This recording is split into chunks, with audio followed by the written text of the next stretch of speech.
Okay. So we had no audio for the past 6 minutes. Sorry about that, guys. Hope nobody was on. I don't know why that happens. Sometimes my computer just shuts off and does weird things. But yeah, I'm not feeling super confident about how the trades are looking right now. So I don't know if we're gonna take any today. Yeah, because this fair value gap that was created, it's kind of gotten filled, went down a little bit, has come back up, and it's probably going to stop loss here. So 30-point stop loss. After it got filled, it went down to 170, 169-ish. Now it's going back up to basically stop loss, which is just tough to see. But with how this market looks, like the 1 minute looks so bullish. And the 1 hour, I mean, it's kind of at the end of its bearish run. Not necessarily at the end, but like, it's not clear that the draw on liquidity is from this order block to this low. So all that to say, we're going to spend a lot more time on community segments than we are on trading today. I just talked through, part of community is inviting people into your life. My brother and I would trade every morning from 7 to 8 a.m. He now hops on at about 7:30 because he trades a little bit longer into the day. I always stop at 8 because I got to go to work. But all that to say, this is me inviting you guys into my life, just trading on stream with you. And now we'll talk about some community segments because that is also what we come on here for. And I do need some clips for my VA. Live on Facebook. Jessica, if that's you, say what's up. Sorry I've been gone the past few days. We had the internet went out in our apartment. And so I couldn't do anything for like the past 2 days. Hotspot wouldn't work. Super irritating. Won't happen again though. And if that's not you, Jessica, we out. Some people are on Facebook, some people on Twitch. Say hey to the chat. We're going to jump through some stream segments now. Here we go.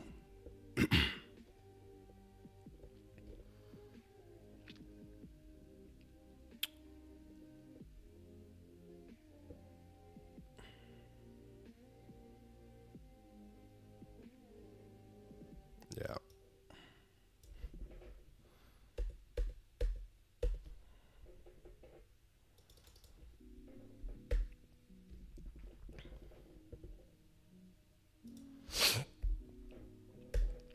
Okay, so we're going to hit this stream segment real quick, and then I'm going to talk through it some more. It's at about 9:30. Here we go.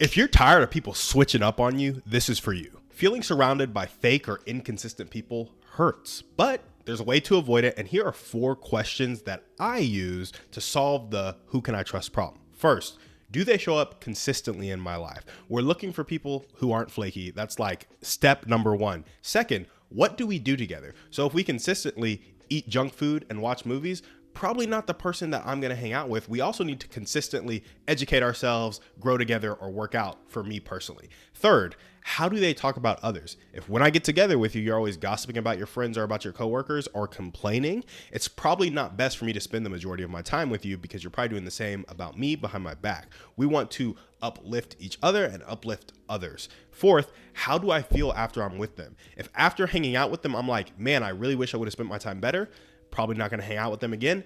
But if I'm like, that was fun, that was fulfilling, and we're committed to this relationship and to life together, that's a beautiful thing. Trust grows where behavior echoes promises. A friendship should be shaped by follow through, not words. We'll take that. We'll take that clip. We'll take that clip. Let me tell my VA real quick.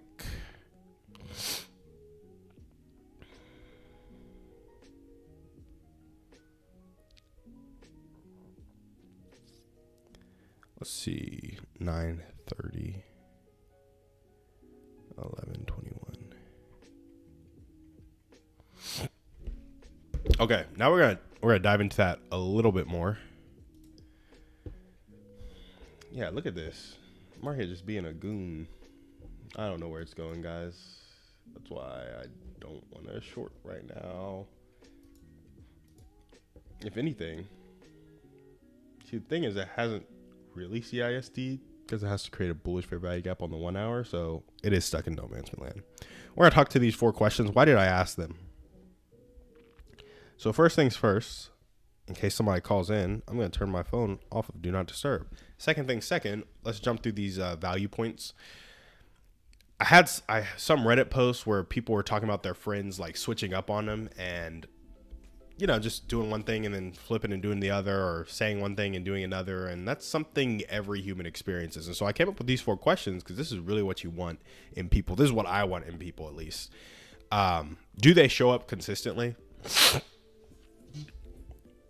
Oh, Bible verse. I know we may not have a lot of people on stream, but J-Dog, Jesus is always on the stream with us. Let's read the verse of the day real quick. When you pass through the waters, I will be with you, and through the rivers, they shall not overwhelm you. When you walk through fire, you shall not be burned, and the flame shall not consume you. Isaiah 43, verse 2, ESV. I like that. Reminds me of Shadrach, Meshach, and a billy goat. Funny story about that, guys. It's Shadrach, Meshach, and Abednego. But my dad was a pastor growing up, and he used to always say Shadrach, Meshach, and a billy goat. And I was 10 or 11. Guess I didn't really know how to read the Bible very well. And just thought that dude's name was a billy goat. Like, genuinely. I thought his name was a billy goat. And so there's a couple things that I was so gullible as a kid. There are a few things that made it to high school when they shouldn't have. Shadrach, Meshach, and a billy goat made it to high school. Thinking coffee was illegal made it to high school. And thinking kiwis were extinct made it to college. Can you believe that? I thought coffee was illegal until high school. And I was like, is anybody going to get these people bringing coffee to class? Nobody ever did. I thought Shadrach, Meshach, and a billy goat was the name of those 3 people who did not get consumed by fire in the Bible. It's Abednego. I'd be confused why people were switching up the last dude's name. Nobody was switching it up. And third thing, kiwis extinct till college, because here's the funny thing. It's funny how we rationalize things in our life. My mom used to buy kiwis, and then I would eat them, and I would really like them. And then all of a sudden, she stopped buying them. I was like, the only reason she would stop buying the kiwi is because they don't exist anymore. Like, that's it. That has to be it. I don't know what happened with kiwis, but clearly the farm burned down or something, and they don't exist anywhere in the world anymore. And that's why they're not coming to my house. That's the conclusion I came to. And just thought they had gone out of stock for years until I got to college and saw kiwis in my college campus. And I was like, bro, what? Kiwis making a comeback? Insane. Absolutely insane. We should clip that one too, actually, for my VA. Let's see.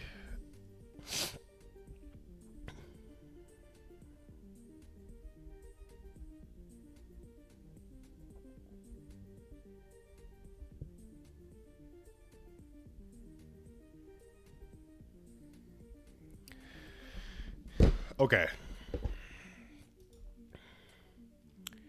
So first things first, guys, do they show up consistently? That's what we want to go through. We want to expand on this segment a little bit. And I really ask these 4 questions. It's what I want in friends. So you might want something different. You might ask different questions. But this is a good rule of thumb to get an idea of, is this person going to benefit your life or take away from your life? Are they going to give you energy or take energy from you? And if you always have to worry about whether they're going to show up or not, that's probably going to take energy from you. So do they show up consistently? It's like, can I count on you? Can I trust you? Because if you can't even show up consistently for the small things, why on earth would I trust you with the big things? That's how I start to think about that first question. Which is why, you know, there's this Bible verse about let your yes be yes and your no be no. Always be clear and kind in your communication. Don't like tiptoe around stuff and don't like give, if you don't want to go do something, don't give small white reasons why you don't want to do it. Just don't do the thing. I think that's pretty important because a lot of people have trouble saying no. Me too. There's a lot of things I want to say no to that I don't necessarily say no to, but it's because I'm conflicted on the trade-offs that I'm committed to. It's like I want to do this thing, but it's not necessarily more important than this thing, but I still want to do this thing. And so the trade-offs in my head can get a little complicated, and that's how it is for everybody. But as ruthlessly as you can, be clear. Don't have conflicting things in your schedule. Don't show up to stuff you don't want to show up to, or at least that you're not willing to bring your full self to. Like, bringing your full self to a situation doesn't always need to be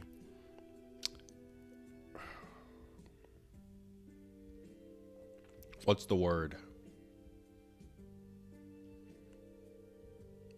It's like predated or not predecessed, but like, oh, what is that word? Let's see. Bringing your best self doesn't always need to be blank, predated by wanting to do the thing. Sorry, guys. A little tangent here.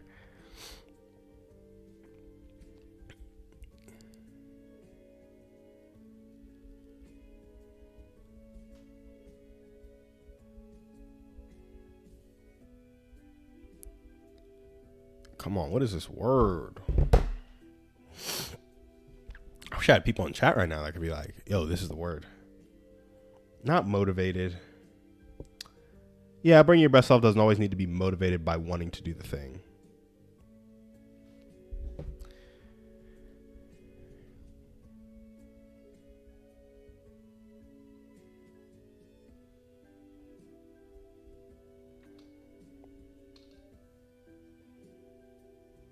Preceded, not predecessed. Preceded. I was close. Anchored by, contingent on, dependent. Your boy needs to sleep more clearly. Clearly. Yeah. So, showing up consistently, bringing all of yourself to something doesn't always need to be preceded by a desire to do so. Like, you can make a choice to show up for people, bring your full self without necessarily wanting to be there because it aligns with your values. Like, that is possible. However, if it does not align with your values, it does not align with your goals, and you're doing it out of people pleasing, which is what the majority of people do on the majority of things, you got to cut that out if you want to surround yourself with people who aren't fake, aren't inconsistent. Like, the first thing is you have to be real. You have to be consistent, because then you'll start calling people out on their stuff, or you'll tell them what they want, and they'll be like, hey, no, you're asking too much from our friendship. And then that's when you know you're not a person I need to be friends with. Simple as that. So anyway, do they show up consistently? That's the first question I like to ask. What do we do together? This is another big thing, because like, if you are most like the 5 people you spend the most time with. So if you started hanging out with 5 professional athletes who are on the same team and are doing team workouts together, you're probably going to be a lot better at that sport in a year than you are now. I'm not saying you're going to be a professional athlete, but you're going to be a lot better at the sport. You're going to be able to hang. You're going to be able to do the workouts. Like, you're going to figure out a way to fit in with that crowd of people. Assuming that they're patient with you, because, you know, you're probably going to be far behind. Even somebody who probably did college athletics is like far behind a professional athlete. So that's a tough comparison. But like, same thing with like chess grandmasters. If I hang out with 5 chess grandmasters, I'm gonna be much better at chess. In a year, I might be 2,200 ELO in a year or two, as opposed to 1,200, or it might be 1,800, 1,900, something like that, right? If you hang out with, so we talked about athletes, we talked about chess masters, but if you hang out with 5 people who do nothing, you're probably going to have a lot more weight on your body and a lot less skill in your life that is sharpened than you do now. If you hang out with 5 people who love to cook, you're probably going to be a better cook. And so what you are doing gives you a window into your life of what you will have in the future. Not always. It doesn't always line up like that. But I could probably tell you if you're working out 4 times a week for 2 hours a day, and you do that for a year straight, you're probably going to be more in shape then than you are now. Probably, most likely. I can also tell you if you sit on the couch every evening from 5:30 to 10:30 and then you go to sleep and then you wake up and first thing you do is get on your phone and then you drag yourself to work, you're probably not going to be a very happy person in a year or two, right? So what you're doing with your community is super important because it's a window into your future, and your community serves as accountability for the things you want to be doing, or unfortunately, accountability for the things you don't want to be doing. It turns out that when you feel the need to watch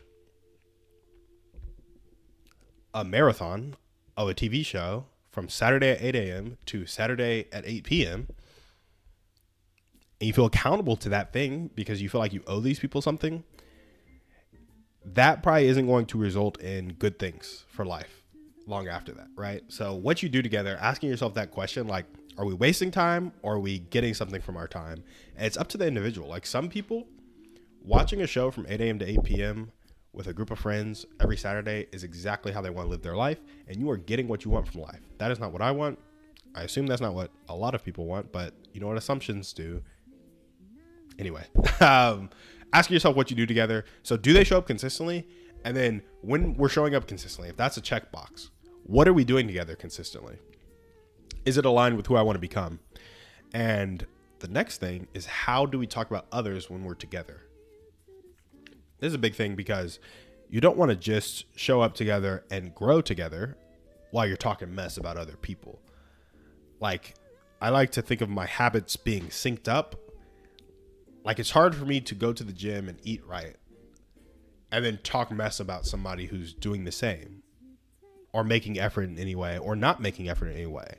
I like to be too focused on improving myself and improving the lives of people around me to talk bad about them. And so if I have time to talk bad about them, it's because I'm not focused enough on helping them, or I don't understand them enough, or there's something that I'm not doing enough of in my mind because there's room for that negativity in my life. And so if I'm around people who are perpetuating that, I don't want to be around them. So do they show up consistently? What do we do together when we're together? Is that like fruitful? Is that nurturing? How do we talk about others? Is that fruitful? Is that nurturing? And then how do I feel after I'm with them? Is that fruitful? Is that nurturing? Some people take energy. Some people give energy. I think it's literally being like, did I enjoy that time? Or am I dreading the next time? Or do I feel indifferent? I think indifference or dread, you should probably switch up how you spend time together or switch up friends. I think if you're enjoying it, keep on doing it. And again, trust grows where behavior echoes promises. It is not a use your words type of thing. It's like, hey, show up consistently and do good things consistently and talk good about people consistently and make each other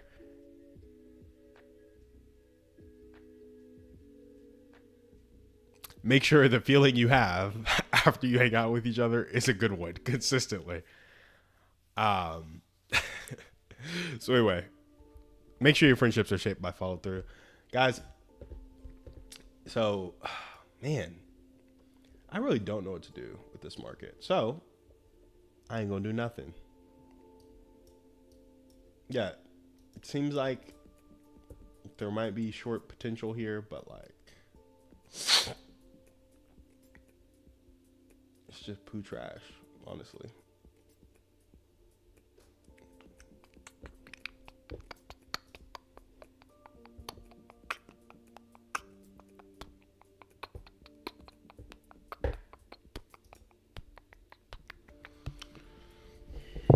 All right, we're going to jump to another segment real quick. Let me erase the one I had.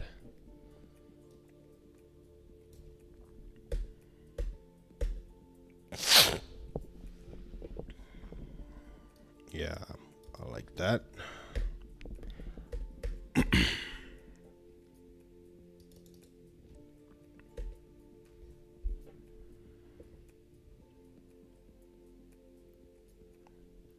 Here we go.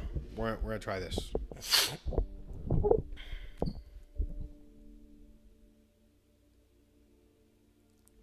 Let's see where we're at. 26:30-ish.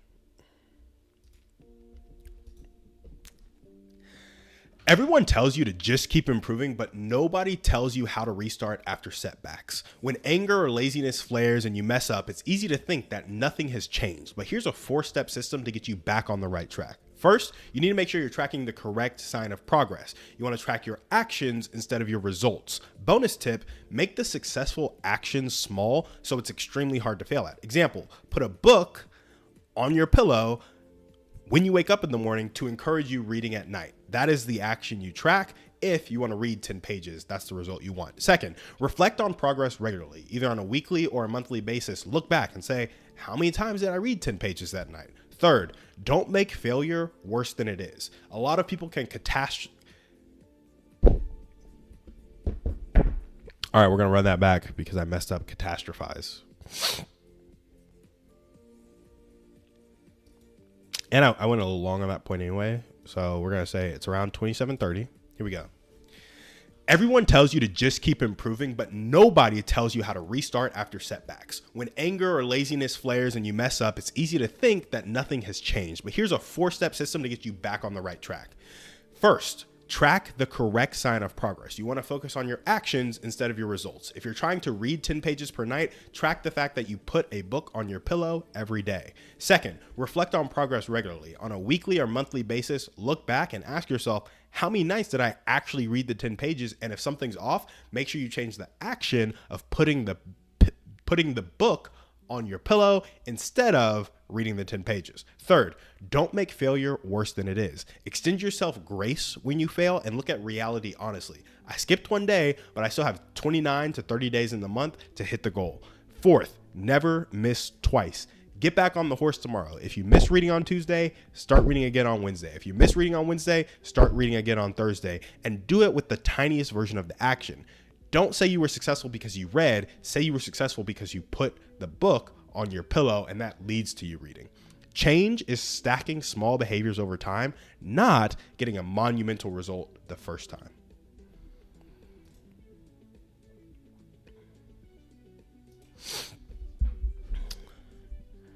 Okay, so we're going to tell that to my VA real quick.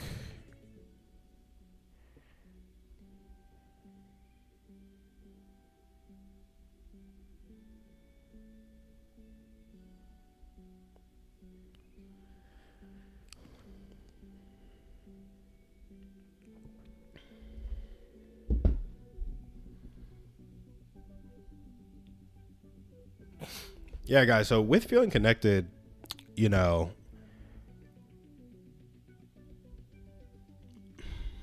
there's a lot of this that goes on where it's like you need to handle yourself and then you need to handle yourself with people. And so this is one of those handle yourself things, because it's like a lot of people can have emotional setbacks and then they mess something up and then they break this pattern of acting that they just got into. And then they feel really discouraged because they start to believe all the things about themselves that aren't true. They're like, oh, I am a failure. I am a loser. I can't do anything consistently. And it's like, no, that's not true. It's like you missed one day after you did 35 days straight. Just pick it up again tomorrow. And it's because, you know, our minds are so used to like capturing threats, so used to focusing on the negative, if you will, because that's how we survived. But when you do that in a world where threats to our life don't exist all the time, I'm not saying they don't exist across the world, but if you're watching this, you're probably somebody whose life is not threatened at all times. That part of the brain becomes less helpful. Just being real. And so I like to think about, if I'm trying to connect with others in community, or I'm trying to communicate with others, I need to know how to respond to others positively. And so when they're giving me advice like just keep improving, I need to be able to give them context on my situation. So I need to know where I'm at, which is why you need to track the correct sign of progress. Like, you're going to have emotional flare-ups, you're going to mess up, but how do you get back on the right track so you can be in community properly and communicate with people properly? And so these are just some tools I use to reset, because, man, you fail just left and right. So tracking the correct sign of progress, like actions versus results, it's like, what can you control? What's in your domain that you can focus on? And like, if you make those actions so small that it's hard to fail at them, this is going to sound like the dumbest sentence ever, but it's a lot easier to succeed at them. And we want to stack the odds in our favor, right? So when you're tracking the correct sign of progress, a lot of people are like, did I hit the result? But it's like, no, did you do the action? And then if you did the action, can we properly link action to result? Like, that's another step, right? But doing the action, showing up, executing, that's step one. And so I like to say, tracking the correct sign of progress, focus on the small actions, like do the small stuff. Like for me, getting on stream is one of those small things. Ow, I just hit my Achilles. That sucked. Still hurts after like 4 months, basically. Yeah, literally 4 months. July 21st. It's been 120 days. It's getting a lot better, but it's not all the way better. Anyway. It's just Tinder. I forgot where I was. Oh. This is a small thing. Small action. Like, it is hard for me to get on stream and not come out with one social media clip. And so if I'm trying to post a clip or two a day and I get on stream for an hour, it's like, the thing is showing up on stream for an hour. If you guys noticed, nobody really watches the stream and the rest of the stream kind of sucks. But I'm like, this is primarily for clips to advertise my businesses. One of which is poop scooping. And it's really one business. Top of the funnel is like building community for dog parents, and the bottom of the funnel is poop scooping.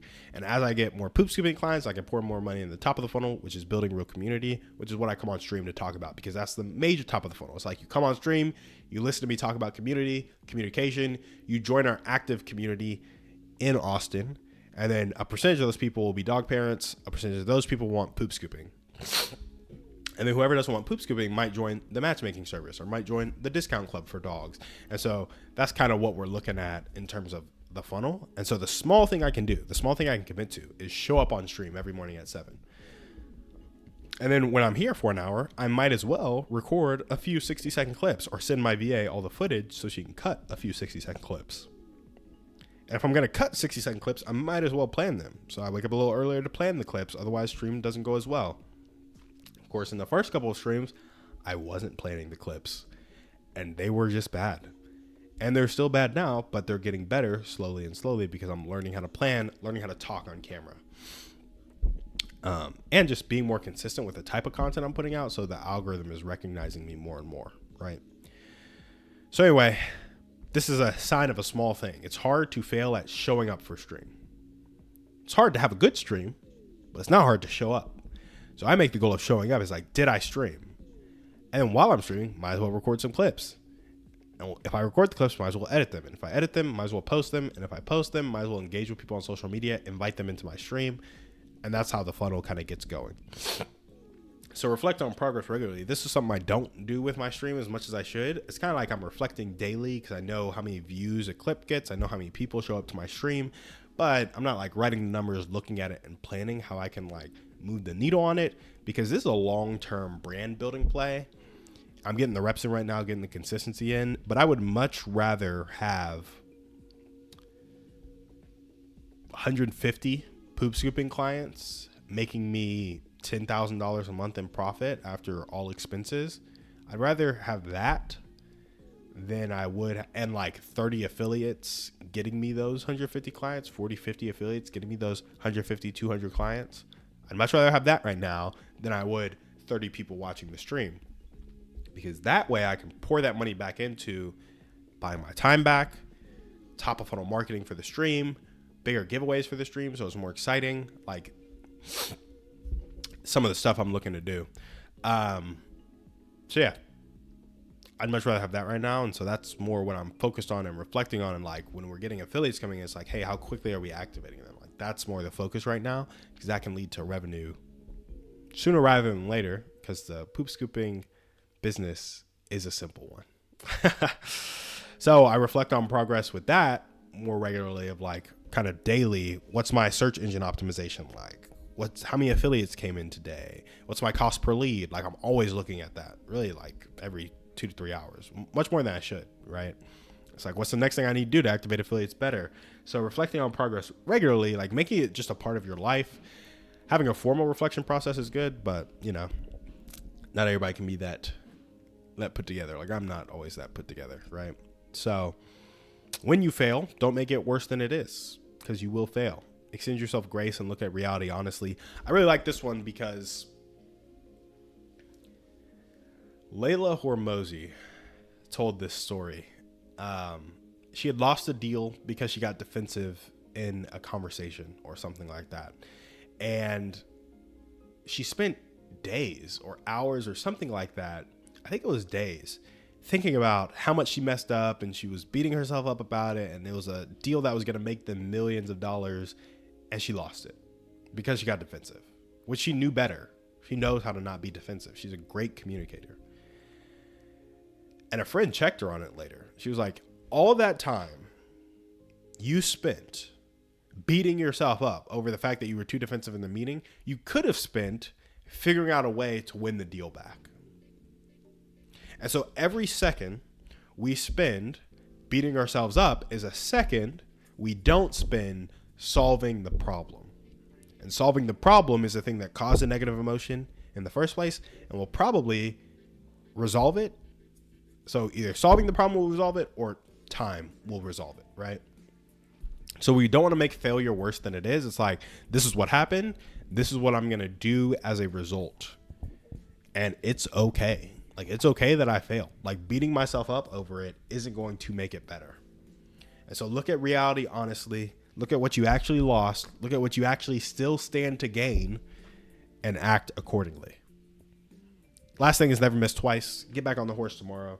And this goes in with give yourself grace. Like, because to never miss twice, you do have to give yourself grace. You can't beat yourself up, because that's how you go into a pattern or a spiral of not performing, not having things work out how you want them to, if you will.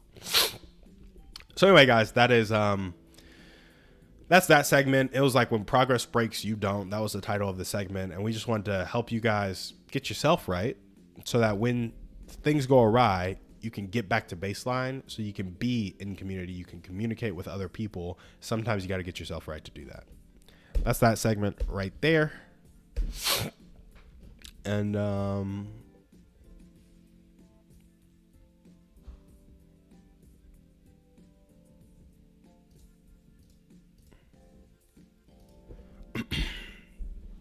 I'm going to go ahead and edit another segment that I'll do tomorrow, because we went through 2 segments today. I have 3 clips for my VA from today. I think that's good enough. Let's see what the market is up to. What's the hour chart looking like? Oh, the hour chart. So bullish. Oh, so bullish. No trades for me, because it is so very bullish after it swept external. Like, I really don't know what it's doing.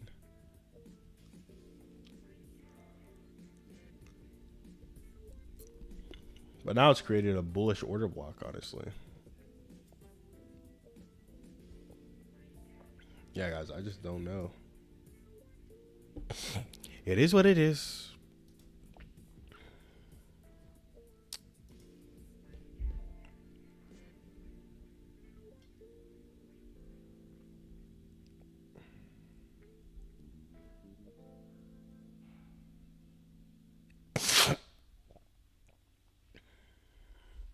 Cool. So we're going to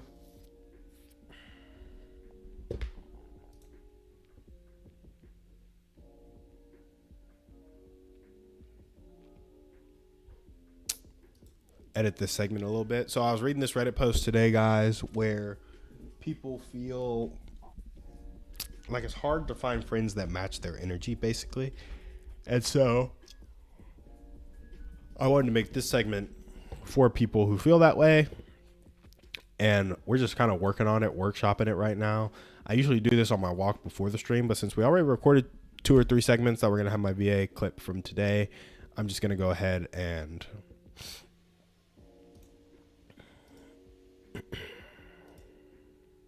edit this segment, look at the market some more, wrap up the stream by maybe responding to another Reddit or two to help people feel more connected. But let's see what we got. So if you feel like people never match your energy, listen to this to find like-minded friends. That's what we're going to start with. Maybe you're the energetic friend, the one focused on personal development, or simply the one who likes to be outdoors all the time, but can never get people to rally to be outdoors all the time.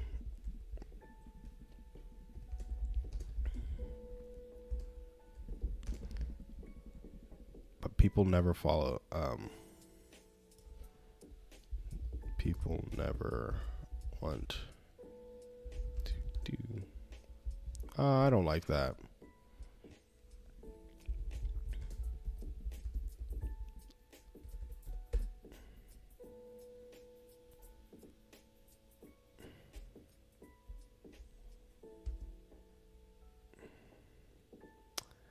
Huh.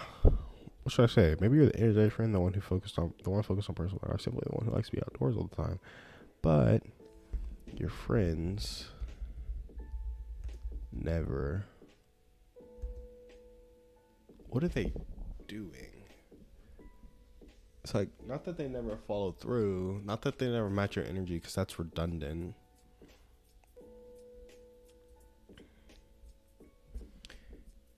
Your friends never show up how you do. Let's do that. No, I don't even like that.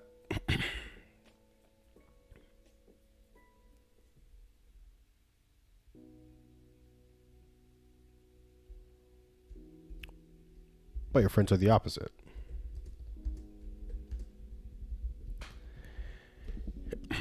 Here are 3 things to do.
Okay.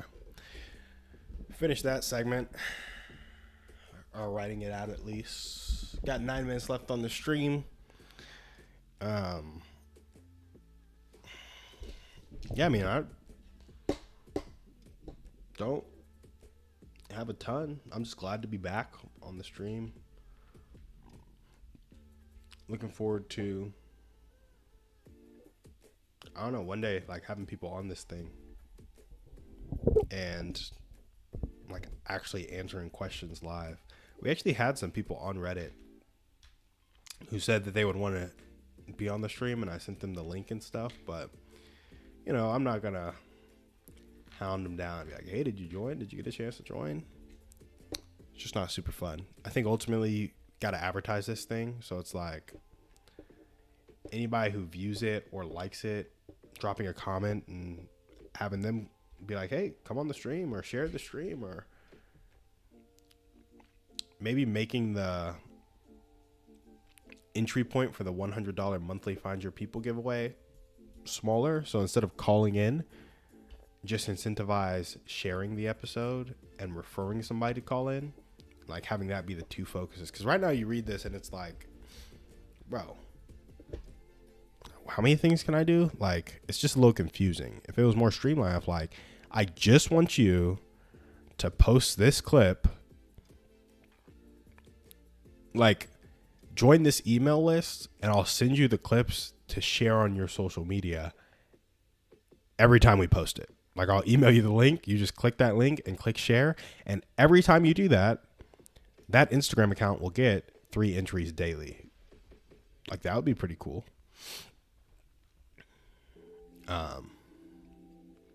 I don't know, though. You could also just make better stuff, and then people share it. So it's kind of, it's like, just be consistent. We've been doing this for what? 2 months, maybe? Almost. I think we started in October. I don't know, but something that's been really cool that I'll share with you guys in terms of progress on the stream is, like, when we started this, our initial page was getting, let's see, let's go back to the original clips. I mean, guys, when we started the stream, our clips were getting 13, 27, 26, 12, 16, 29, 43, 5, 7, 18, 7, 14, 31, 8, 15, 21 views. That was me reading actual clips. My last couple clips got 354, 290, 179, 231, 320, 319, 296, 248, 153 clips. And we started posting on our second Instagram. This is interesting because the second Instagram when we started was getting more like 129, 35, 102, 114, 99, 116, 115. And we had a 191, 200, 176. So the clips were outperforming on the second Instagram, but now they're underperforming across the Instagrams. So it's just weird to see how views work. I don't know. I don't even check TikTok really. Let's see how our TikTok has been going.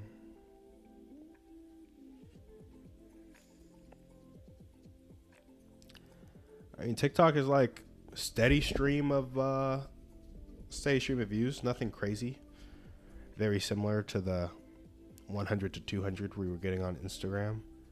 But got some people following us, some people liking the videos and such. Yeah, just slowly but surely figuring it out. And we're going to keep posting. It'd be great to be able to go live on TikTok, because obviously as of right now, TikTok live shoots you out to a lot of people. So I might always have 20 or 30 people watching, and this type of giveaway would do great on TikTok live. You just need 1,000 followers. I don't really know how to get there. I bet I could run TikTok ads to get 1,000 followers. But right now we're focused on the affiliates, so we're going to leave that where that is.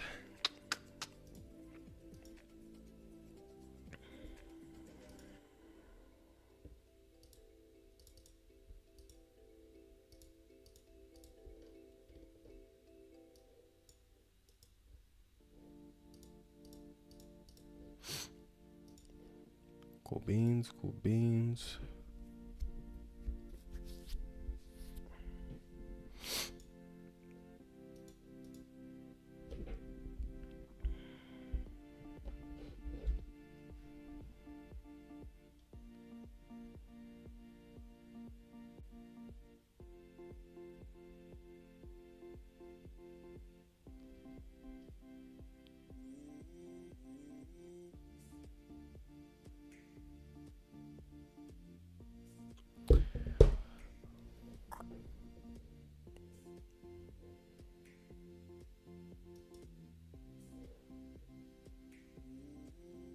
Well, guys, I think we're going to call it on the stream today.